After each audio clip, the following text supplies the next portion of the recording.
चलिए अब बुलेटिन की शुरुआत करते हैं। मसूरी देहरादून विकास प्राधिकरण का अवैध निर्माण और अवैध प्लॉटिंग कर कड़ा प्रहार जारी है।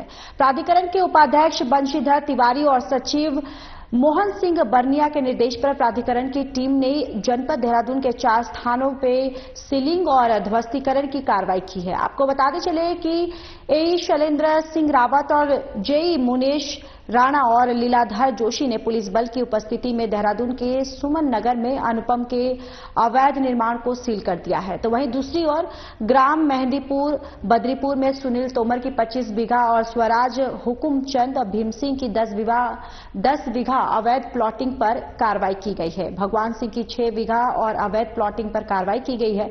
तो देखिए, जो लगातार अवैध प्लॉटिंग जो है उस पर लगातार जो है यहां पर एक्शन मोड में दिखाई दे रहा है। प्रशासन और निर्माण कार्य जो है यहां पर अवैध तरीके से जो भी की गई है प्लॉटिंग, वो अब किसी भी सूरत पर बर्दाश्त नहीं किया जाएगा। इसको लेकर प्रशासन जो है वो पूरी तरह से एक्शन मोड पर है और एमडीडीए के द्वारा ये सख्त रुख जो है अपनाया हुआ है और अवैध प्लॉटिंग पर एमडीडीए की ये कार्रवाई जो है वो लगातार जारी है।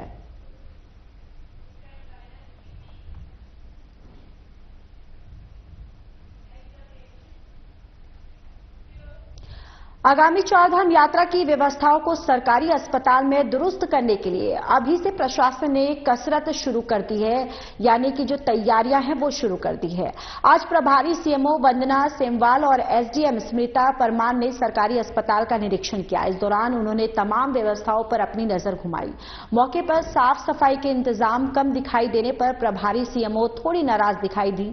उन्होंने सीएमएस प्रदीप चंदोला को बेहतर सफाई व्यवस्था बनाने के निर्देश दिए। इसके अलावा अस्पताल परिसर में कार्यरत प्रत्येक कर्मचारी को निर्धारित ड्रेस में आने की सलाह दी, जिससे अस्पताल में आने वाले संदिग्धों पर प्रशासन की नजर रहे और लैब टेस्ट के लिए आने वाले दलालों पर भी शिकंजा कसा जा सके। अस्पताल में भर्ती मरीजों को संक्रमण से बचाने के लिए वार्ड में केवल एक तीमारदार को ही प्रवेश देने के निर्देश दिए गए हैं। तो देखिए, सरकारी अब ये अस्पतालों में व्यवस्थाएं जो हैं वो दुरुस्त करने के लिए यहां पर सीएमओ के द्वारा निर्देश जारी किया गया है। यहाँ पे जो समस्या हमें पता चली थी, थोड़ी सफाई व्यवस्था यहाँ पे इतनी चाक चौबंद नहीं थी, उसके लिए निर्देश दे दिए गए हैं। सीएमएस साहब को निर्देश दिए गए हैं कि सफाई की वो स्वयं देखेंगे, सवेरे शाम राउंड लेके वो पता करेंगे कि कहाँ सफाई की जरूरत है, कहाँ क्या करने की जरूरत है। उसके अलावा हमने ओटी, आईसीयू, लेबर रूम की जांच की। वहां पे सारे कार्मिक हमें मिले हैं, सिजेरियन हो रहे हैं, ऑपरेशंस हो रहे हैं, वो हमें सारी व्यवस्था ठीक मिली। तो मेरी सभी से यही रिक्वेस्ट रहेगी कि बहुत ज्यादा अस्पताल में भीड़ ना करें। एक मरीज के साथ एक ही अटेंडेंट रहें तो इन्फेक्शन के चांसेस थोड़े कम हो जाते हैं, क्योंकि अब जैसे मैंने देखा पीएनसी वार्ड में एक मरीज के साथ करीब 4 या 5 लोग इकट्ठे हो रखे थे। सो मैंने सीएमएस साहब को भी बोला है कि एक मरीज के साथ एक अटेंडेंट काफी है ताकि इन्फेक्शन के चांसेस कम रहे। मैंने आज ये निर्देश भी दिए हैं कि किसी भी ऐसे आदमी को आप एंटर ना करने दें जो कि अपने ऑफिशियल ड्रेस में ना हो।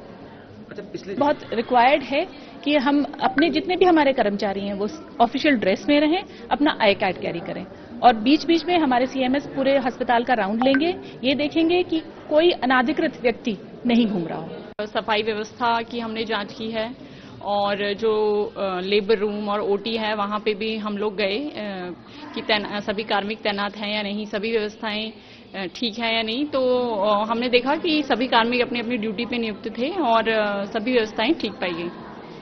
मैंने कुछ दिनों पहले भी यहाँ पे निरीक्षण किया था। तो एक तो जो ये 38वें राष्ट्रीय खेल चल रहे हैं उसके लिए भी यहाँ पे एक डेडिकेटेड वार्ड बनाया गया है। जैसे जो निकटस्थ शिवपुरी और फूलचट्टी वगैरह जैसी जहाँ पे नेशनल स्पोर्ट्स गेम के जो स्पोर्ट्स हैं वो चल रहे हैं, तो वहाँ पे अगर कोई व्यक्ति चोटिल हो जाता है, कोई भी स्पोर्ट्स पर्सन, तो उसके लिए यहाँ पे एक डेडिकेटेड वार्ड बनाया गया है और चिकित्सकों की तैनाती की गई है। उसका निरीक्षण किया गया था और इसके अतिरिक्त आने वाली चारधाम यात्रा को लेके भी हम लोग अभी से तैयारी कर रहे हैं कि सभी यहाँ पे व्यवस्थाएं उचित रहें। तो इसी खबर पर ज्यादा जानकारी के साथ हमारे संवाददाता दीपक नारंग जुड़ चुके हैं। दीपक, देखिए अब चारधाम यात्रा को लेकर लगातार यहां पर जो कवायद जो है, जो व्यवस्था है, उसको सही करने के लिए यहां पर सरकार की तरफ से पूरी अब यहां पर तैयारी शुरू कर दी गई है। अब देखिए इसी के मद्देनजर अब जो सीएमओ हैं वो डॉक्टरों के जो अस्पतालों का भी निरीक्षण कर रहे हैं और वहां पर भी वो देख रहे हैं कि व्यवस्थाएं जो है वो किस तरीके की है, व्यवस्थाओं में कुछ कमी तो नहीं है। और क्या कुछ जानकारी है आपके पास या और क्या कुछ तैयारियां जो हैं आप वहां पर देख पा रहे हैं? देखिए, सबसे पहले हम अपने दर्शकों को ये बता देते हैं कि चारधाम यात्रा का जो प्रवेश द्वार है वो ऋषिकेश है और ऋषिकेश का जो सरकारी अस्पताल है वो चारधाम यात्रा में अपनी महत्वपूर्ण भूमिका निभाता है, क्योंकि अगर कहीं पर भी कोई घटना होती है तो सबसे पहले कोई घटना में जो घायल होते हैं, कुछ होते हैं, उनको सरकारी अस्पताल लाया जाता है। अगर सरकारी अस्पताल में किसी प्रकार की व्यवस्था नहीं मिलती है तो उनको आगे रेफर किया जाता है, लेकिन सरकार की प्राथमिकता यही रहती है कि अस्पताल में किसी भी प्रकार की असुविधा जो है मरीजों को या किसी भी प्रकार से जो अन्य घायल आते हैं उनको ना हो। तो इसके लिए अभी से जो है चारधाम यात्रा की दृष्टि से जो है यहाँ पे व्यवस्थाएं बनानी जो है प्रशासन ने शुरू करी है। आज यहाँ पे एसडीएम और जो है प्रभारी सीएमओ है उन्होंने यहाँ पे निरीक्षण किया है और निरीक्षण के दौरान उन्होंने तमाम प्रकार की व्यवस्थाओं को देखा है कि अगर यहाँ पे कोई घटना होती है, कोई बस गिर जाती है, कोई हादसा हादसा हो जाता है, अगर उसमें कोई घायल को यहाँ पे लाया जाता है तो उसको किस प्रकार से यहाँ पे प्राथमिकता से जो है उसको उपचार मिलेगा या यहाँ पे क्या कमियां हैं। सबसे पहले उन्होंने आईसीयू को देखा है, क्योंकि ज्यादातर घटना में जो है जो मरीज गंभीर रूप से घायल होते हैं उनको आईसीयू में भर्ती करना होता है, तो आईसीयू की क्या व्यवस्था उसको देखा। फिलहाल आईसीयू की व्यवस्था यहाँ पे जो है बहुत बेहतर दिखाई दी है। इसके अलावा यहाँ पे जो पंजीकरण होता है यहाँ पर, उसके लिए यहाँ पे व्यवस्थाओं को देखा कि यहाँ पे जब गर्मी होती है तो बीमारियां भी काफी तरीके से यहाँ पैर पसारती हैं, तो उसमें किस प्रकार की सुविधाएं यहाँ पे जो है मरीजों को या उनके तीमारदारों को यहाँ पर मिलेगी। तीसरी चीज इसके अंदर यहाँ पे यह है कि सबसे बड़ी होती है कि साफ सफाई की व्यवस्था, क्योंकि अगर अस्पताल के अंदर साफ सफाई की व्यवस्था बेहतर नहीं होगी तो ऐसे में कहीं ना कहीं जो है यहाँ पे जो है खतरा बना रहता है वायरस का, तो उसको लेकर के यहाँ पे जो है अलर्ट किया है। उन्होंने साफ कहा है कि सफाई की व्यवस्था जितनी भी है यहाँ पे बेहतर होनी चाहिए, क्योंकि सफाई व्यवस्था अच्छी नहीं होगी तो उसका खामियाजा मरीजों को संक्रमण के रूप में भुगतना पड़ता है। तो फिलहाल इन चीजों पर सबसे ज्यादा खास फोकस उन्होंने रहा है और सफाई व्यवस्था बेहतर करने के निर्देश जो है यहाँ पे अधिकारियों को दिए हैं। इसके अलावा तो देखिए अब यहाँ पर चारधाम यात्रा को लेकर लगातार सरकार की तरफ से जो व्यवस्थाएं है उसे सही करने के लिए, उसको अच्छी करने के लिए यहाँ पर कवायद जो है वो शुरू हो गई है, क्योंकि कहीं ना कहीं 2024 के जो चारधाम यात्रा में जो विफलताएं थी, जिस तरीके से कमियां थी, उसको फिर से रिपीट ना हो, उसको लेकर सरकार पूरी तरह से यहाँ पर एक्शन मोड में है। बहुत बहुत धन्यवाद दीपक सारी जानकारी साझा करने के लिए। चलिए यहां रुकेंगे एक छोटे से ब्रेक के लिए, जल्द हाजिर होंगे।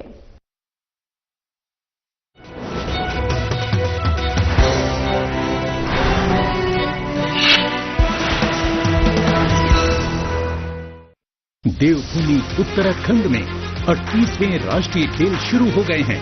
उत्तराखंड में पहली बार इतने बड़े पैमाने पर इस तरह के नेशनल इवेंट का आयोजन हो रहा, ये अपने आप में बहुत बड़ी बात है। आज स्पोर्ट्स को भारत के विकास से जोड़ा जाना, हम इसे भारत के युवाओं के आत्मविश्वास से जोड़ रहे हैं। नेशनल गेम्स का सफलतापूर्वक आयोजन राज्य सरकार के नीतिगत प्रयासों को उजागर करता है। खेलों के इस महाकुंभ को सफल बनाने के लिए मुख्यमंत्री श्री पुष्कर सिंह धामी के नेतृत्व में राज्य सरकार ने काफी पहले से उच्च स्तरीय तैयारियां शुरू कर दी थी। राज्य में हाईवे, सड़कों, अस्पताल, स्कूल, कॉलेजों समेत बेहतरीन इंफ्रास्ट्रक्चर है। इसी कड़ी में प्रदेश में विश्व स्तरीय स्पोर्ट्स इंफ्रास्ट्रक्चर और अत्याधुनिक सुविधाएं भी उपलब्ध कराई गई हैं। राज्य में 2 अंतर्राष्ट्रीय स्तर के स्पोर्ट्स कॉम्प्लेक्स, 3 एस्ट्रोटर्फ, 1 वेलोड्रोम और 22 से अधिक स्टेडियम हैं। राज्य में नई खेल नीति भी लागू की गई है और अनेक योजनाएं चलाई जा रही हैं। नेशनल की सहायता में 10,000 से अधिक खिलाड़ी 35 अलग खेल समय में अंतर्राष्ट्रीय मंचों पर करेंगे। संकट मूल मंच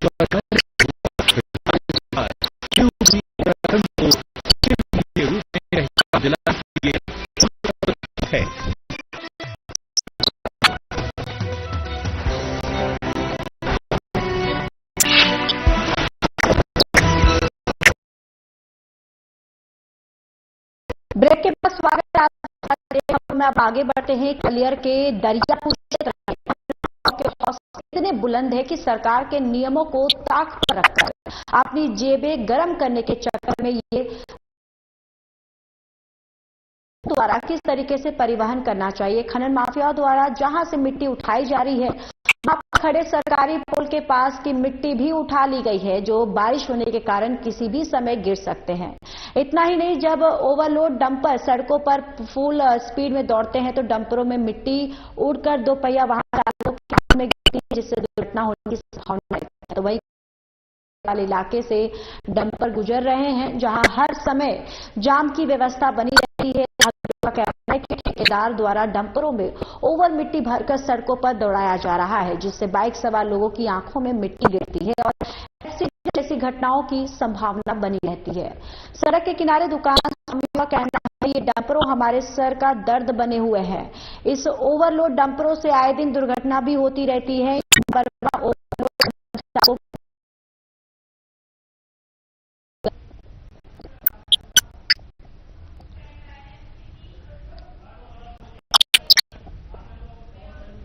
मामूली विवाद में महिला की जान लेने वाले हमलावरों में फरार एक और आरोपी को पुलिस ने गिरफ्तार किया है, जिसे कोर्ट के आदेश पर पुलिस ने जेल भेज दिया है।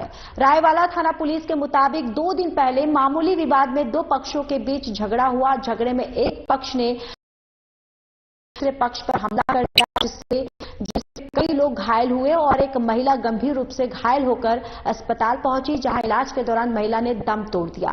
मामले में पुलिस ने पीड़ित पक्ष की ओर से तहरीर मिलने पर हत्या का मुकदमा दर्ज किया और हमलावरों को गिरफ्तार करना शुरू किया। 3 हमलावरों को पुलिस पहले गिरफ्तार कर जेल भेजा। तो वहीं आरोपी की पहचान अंकुर यादव निवासी हरिपुर कला रायवाला के रूप में हुई है।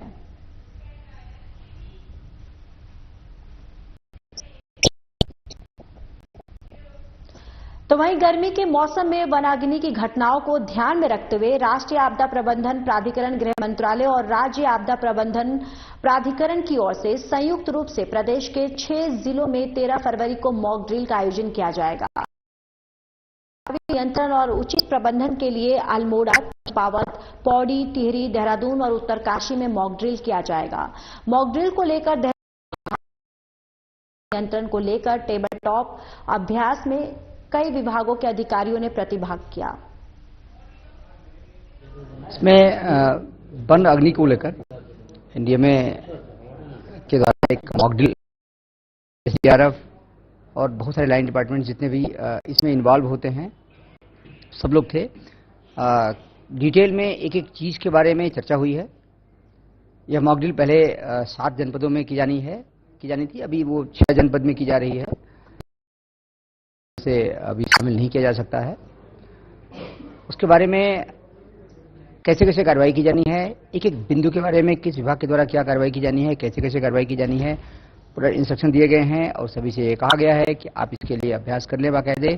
और कल एक बार फिर हम लोग बैठेंगे और मॉक ड्रिल करेंगे 13 तारीख को। बेसिकली बहुत सारे लोगों की जानकारी है, बहुत सारे संसाधन हैं, बहुत सारे मैन पावर हैं, ट्रेन मैन पावर हैं, बट एक सिस्टम हम डेवलप नहीं कर पाए थे, जिसके कारण हम उतना इफेक्टिव तरीके से काम नहीं कर पाते थे। अभी एक सिस्टमेटिक वे में हम लोग काम करेंगे ताकि न्यूनतम प्रयास में, न्यूनतम मैन पावर के साथ में, न्यूनतम संसाधनों के साथ में मैक्सिमम आउटपुट निकल सके और हम वनाग्नि पे कंट्रोल पा सके। इस दिशा में काम कर रहे हैं हम लोग। चलिए यहां रुकेंगे और एक छोटे से ब्रेक के लिए जल्द हाजिर होंगे।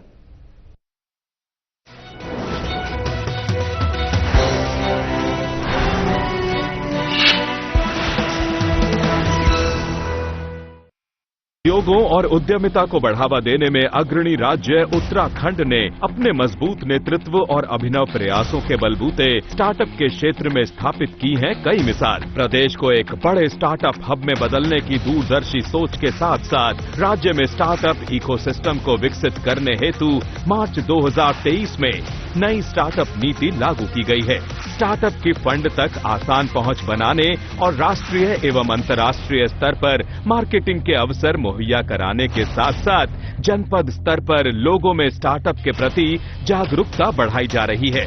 मौजूदा समय में राज्य में 1100 से अधिक स्टार्टअप कारोबार कर रहे हैं, जिनमें से 15 इंक्यूबेटर हैं। हमें स्टार्टअप उत्तराखंड से मार्केटिंग ग्रांट मिला था INR 5 लाख का, जो कि काफी ही हमारे लिए गेम चेंजिंग साबित हुआ। Thanks to the state of Uttarakhand for providing us और rendering us the endless support to run this entire ecosystem. इनमें से 50 से अधिक स्टार्टअप राष्ट्रीय और अंतर्राष्ट्रीय स्तर पर काम कर रहे हैं।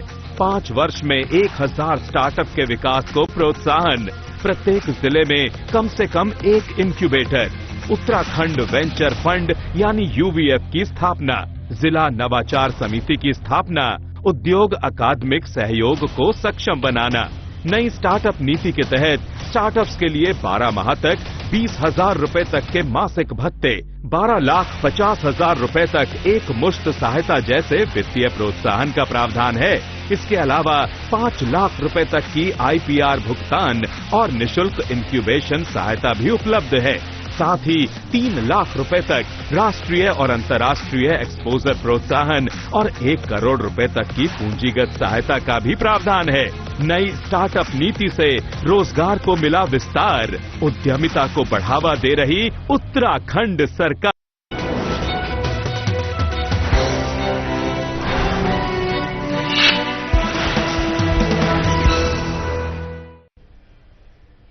ब्रेक के बाद स्वागत है आप सभी का। चलिए आगे बढ़ते खबरों में रुक कर लेते इस वक्त की बड़ी और अहम जानकारी की ओर। देहरादून से इस वक्त की बड़ी खबर सामने आ रही है, जहां सीएम धामी के ड्रग्स फ्री देवभूमि के सपने को साकार करने में देहरादून पुलिस जो है वो पूरी तरह से जुट चुकी है।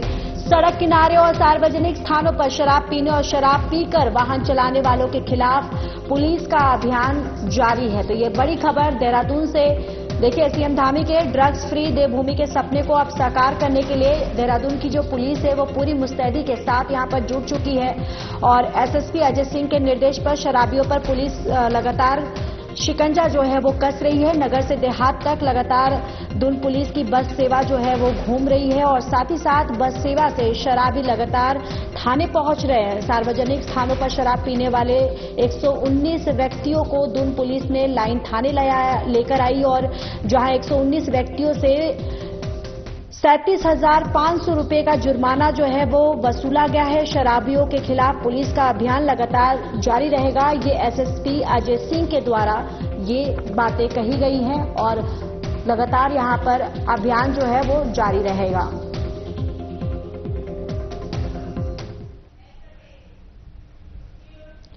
सीएम धामी के ड्रग्स फ्री देवभूमि मिशन को साकार करने के लिए अल्मोड़ा SSP देवेंद्र पीचा नशे के विरुद्ध जीरो टॉलरेंस नीति अपनाकर नशे के सौदागरों को जेल पहुंचा रहे हैं, जिसके चलते पुलिस ने भारी मात्रा में गांजा बरामद किया है। दरअसल चेकिंग के दौरान SOG और देघाट टीम ने केदार साइलदे रोड पर पिकअप चालक सुंदर सिंह के कब्जे से 85 किलोग्राम से अधिक गांजा और बलेनो कार चालक खीम सिंह के कब्जे से 31 किलोग्राम से अधिक गांजा बरामद किया है। पूछताछ में आरोपियों ने बताया कि उनका एक साथी कुलदीप जो दूसरी कार से रेकी कर रहा था, पुलिस की गाड़ी आती देखकर वो भाग गया। उक्त गांजे को आरोपी सिमगांव इलाके से रामनगर की तरफ से ले जा रहे थे, जिसे आरोपी ऊंचे दामों में बेचकर मुनाफा कमाने की फिराक में थे। तो वहीं भतरौज खान पुलिस ने मरचूला और मोहान क्षेत्र में एक बिना नंबर प्लेट ऑल्टो कार चालक उसको भी गिरफ्तार किया, जिसके पास से 24 किलोग्राम गांजा बरामद किया, जिसकी कीमत 6 लाख रुपए बताई जा रही है। आपको ये भी बताते चले कि विगत 10 दिनों में पुलिस ने 11 तस्करों को गिरफ्तार किया, जिनके कब्जे से कुल 232 किलो गांजा बरामद हुआ है।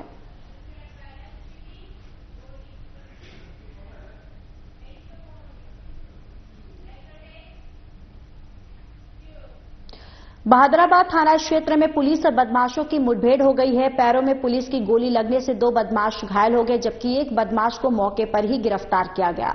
बताते चले कि थाना बहादुराबाद क्षेत्र में हुई मुठभेड़ की घटना में बाइक से कलियर की ओर कोर कॉलेज रुड़की की ओर आ रहे बदमाशों ने चेकिंग के लिए रोकने पर पुलिस टीम पर फायर झोंक दिया, जिस पर बहादुराबाद पुलिस की जवाबी फायरिंग में 2 बदमाशों के पैर में गोली लगी और एक मौके पर ही गिरफ्तार कर लिया गया।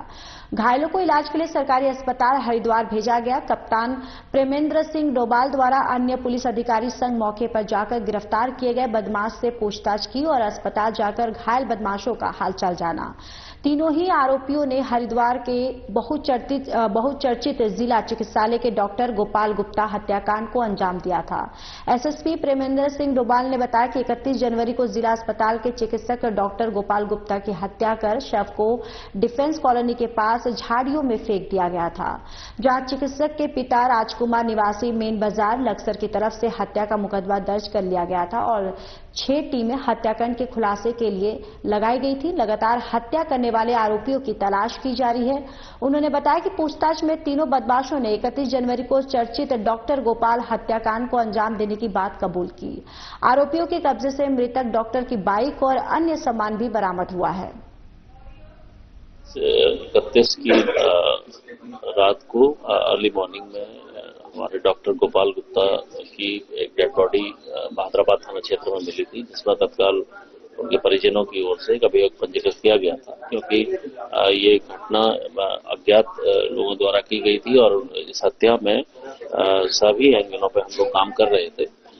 उनके में उनकी मोटरसाइकिल, उनके जूते और उनके जो पर्स वगैरह, उनकी घड़ी उनके पास मौजूद नहीं थी, तो प्रथम दृष्टया मामला हमें लूट का ही लग रहा था। उसी क्रम में हम लोगों ने आगे लगातार चेकिंग कर रहे थे।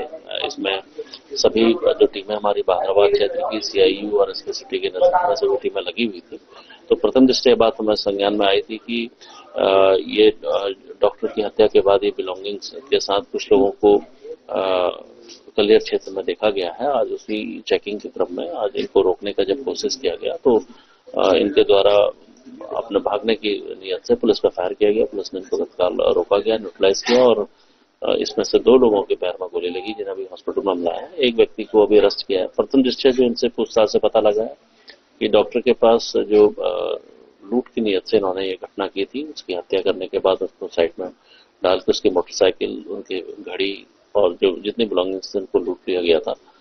तो इसमें ये तीनों ही लोग अभी सहारनपुर देवबंद क्षेत्र के रहने वाले हैं और यहाँ पर इस प्रकार की घटना इन्होंने की है और जो अभी इनके आपराधिक इतिहास के बारे में और जानकारी की जा रही है और इनको न्यायालय में पेश किया। कलियर के दरियापुर क्षेत्र में खनन माफियाओं के हौसले इतने बुलंद हैं कि सरकार के नियमों को ताक पर रखकर अपनी जेबें गर्म करने में उसके चक्कर में लगे हुए हैं और ये तक भूल जाते हैं कि मिट्टी का डंपरों द्वारा किस तरीके से परिवहन करना चाहिए। खनन माफियाओं द्वारा जहां से मिट्टी उठाई जा रही है वहां पर खड़े सरकारी पोल के पास की मिट्टी भी उठा ली गई है, जो बारिश के होने के कारण किसी भी समय गिर सकते हैं। इतना ही नहीं, जब ओवरलोड डंपर सड़कों पर फुल स्पीड में दौड़ते हैं तो डंपरों से मिट्टी उड़कर 2 पहिया वाहन चालकों की आंखों में गिरती है, जिससे दुर्घटना होने की संभावना रहती है। तो वहीं कलियर में भीड़भाड़ वाले इलाकों से डंपर गुजर रहे हैं, जहां हर समय जाम की व्यवस्था बनी रहती है। राहगीरों का कहना है कि ठेकेदार द्वारा डंपरों में ओवर मिट्टी भरकर सड़कों पर दौड़ाया जा रहा है, जिससे बाइक सवार लोगों की आंखों में मिट्टी गिरती और एक्सीडेंट जैसी घटनाओं की संभावनाएं बनी रहती हैं। सड़क के किनारे दुकान स्वामियों का भी कहना है कि डंपरों हमारे सर का दर्द बने हुए हैं और इन ओवरलोड डंपरों से आए दिन दुर्घटना भी होती रहती है। इन लापरवाह ओवरलोड डंपर चालकों की गलती से बड़ा हादसा हो सकता है।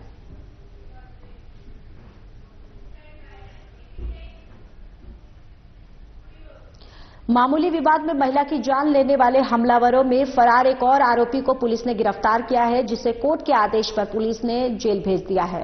रायवाला थाना पुलिस के मुताबिक 2 दिन पहले मामूली विवाद में 2 पक्षों के बीच झगड़ा हुआ। झगड़े में एक पक्ष ने लाठी डंडों से दूसरे पक्ष पर हमला कर दिया, जिससे कई लोग घायल हुए और एक महिला गंभीर रूप से घायल होकर अस्पताल पहुंची, जहां इलाज के दौरान महिला ने दम तोड़ दिया। तो वहीं मामले में पुलिस ने पीड़ित पक्ष की ओर से तहरीर मिलने पर हत्या का मुकदमा दर्ज किया है और हमलावरों को गिरफ्तार करना शुरू कर दिया है। 3 हमलावरों को पुलिस पहले गिरफ्तार कर जेल भेज चुकी है, जबकि एक आरोपी को पुलिस ने आज गिरफ्तार कर जेल भेजा है और आरोपी की पहचान अंकुर यादव निवासी हरिपुर कला रायवाला के रूप में हुई है।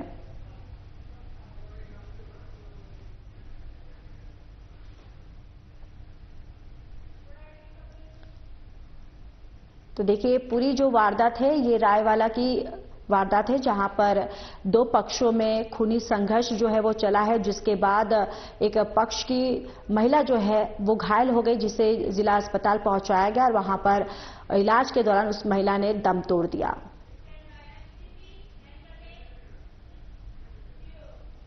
ऋषिकेश में आस्था पथ की आस्था को बरकरार रखने के लिए पुलिस फिर एक्शन में है। आज पुलिस ने आस्था पथ पर गश्त कर चेकिंग अभियान चलाया। इस दौरान आस्था पथ पर घूम रहे मंचलों पर पुलिस का फोकस रहा। आवारा रूप से घूमने वाले युवकों को पुलिस ने फटकार लगाई और आपत्तिजनक स्थिति में बैठने वाले प्रेमी जोड़ों को भी आस्था पथ से भगाया। त्रिवेणी घाट चौकी प्रभारी प्रकाश पोखरियाल ने बताया कि इन दिनों वैलेंटाइन डे सप्ताह चल रहा है और ऐसे में आस्था पथ पर मंचलों के घूमने की शिकायत मिल रही थी। शिकायत का संज्ञान लेकर और कोतवाल राजेंद्र सिंह खोलिया के निर्देश पर पुलिस सुबह शाम आस्था पथ पर गश्त कर चेकिंग कर रही है और आज भी पुलिस गश्त करने के लिए आस्था पथ पहुंची और इस दौरान कुछ मंचले पुलिस को दिखाई दिए, जिन्हें पुलिस ने आस्था पथ से फटकार लगाकर उनको भगाया।